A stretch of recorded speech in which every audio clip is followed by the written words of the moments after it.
የጤና ሚኒስቴር የ2018 ዓ.ም የክረምት በጎ ፈቃድ አገልግሎትን በሰበታ ከተማ ዳሌቲ ማረሚያ ቤት በዛሬው ዕለት በይፋ ጀምሯል። በክረምት በጎ ፈቃድ ማስጀመሪያ መርሃ ግብሩ ላይ ንግግር ያደረጉት የሕዝብ ተወካዮች ምክር ቤት ምክትል አፈ ጉባኤ ሎሚ በዶ የጤና አገልግሎት ተደራሽነትና ጥራትን ይበልጥ አጠናክሮ ማስቀጠል እንደሚገባ አስገንዝበው የሚሰጠውን የጤና አገልግሎት በቋሚነት የጤና ስርዓት ውስጥ በማካተት ተደራሽነቱንና ጥራቱን ለማሻሻል የተቀናጀ ስራ ሊከናወን ይገባል ብለዋል።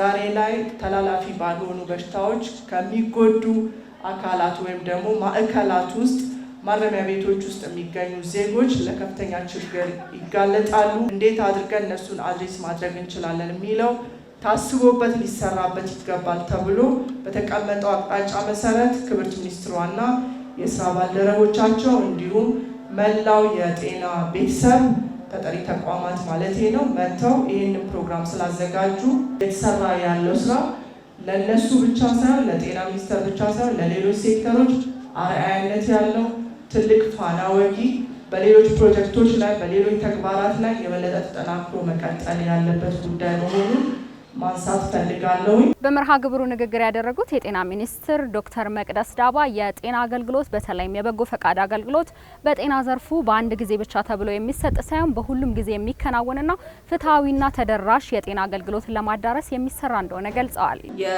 በጎ ፈቃድ አገልግሎት ሁልጊዜ የምንሰራው ዛሬም እንግዲህ የነፃ ጤና ምርመራ አገልግሎት መርሃ ግብራችንን በሸገር ከተማ በሚገኘው በዳሊቲ የማረሚያ ቤት በይፋ ስናስጀምር ራዕያችን ልብስ የሚለብስበት እውነት መሬት ወርዶ ሀሳቦቻችን የሚጨበጥ ውጤት የሚያመጡበት እንዲሆን ከልቤ በመመኘት ነው።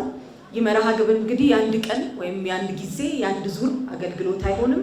በሀገራችን በሁሉም ቦታዎች በሁሉም የጤና ተቋሞቻችን ተደራሽ በሆኑበት ቦታዎች ውስጥ በሙሉ በሰፊው የሚሰራ በተጨማሪ ደግሞ ወጥተን ሌሎች የጤና አገልግሎቶቻችንን በተለይ በማረሚያ ቤቶች የአሁኑ ዓመት ሰፊ ስራ የምንሰራበት ይሆናል። በመርሃ ግብሩ ሌላኛው የተነሳው ሀሳብ ጤናማ የሆነ ማህበረሰብን ለመፍጠር የዜጎችን ጤና መጠበቅ አስፈላጊ በመሆኑ እንዲሁም በማረሚያ ቤቶች የጤና አያያዝ ሁኔታ ማሻሻል እንደሚገባ የመርሃ ግብር ይህንኑ እንደሚደግፍ ተመላክቷል። ጤናማ ዜጋ ለጤናማ ማህበረሰብ መሰረት ነው። ታራሚዎች ሙሉ የጤና መብት አላቸው።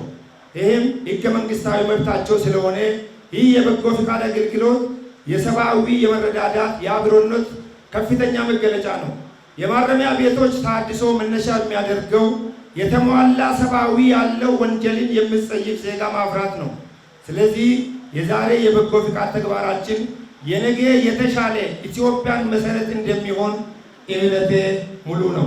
በማረሚያ ቤቱ ያነጋገርናቸው ታራሚዎችም የጤና አያያዝ ሁኔታው መሻሻል እያሳየ መምጣቱን ገልጸው በቀጣይነትም እንዲህ አይነት ስራዎች በስፋት ሊከናወኑ ይገባል ሲሉ አስገንዝበዋል።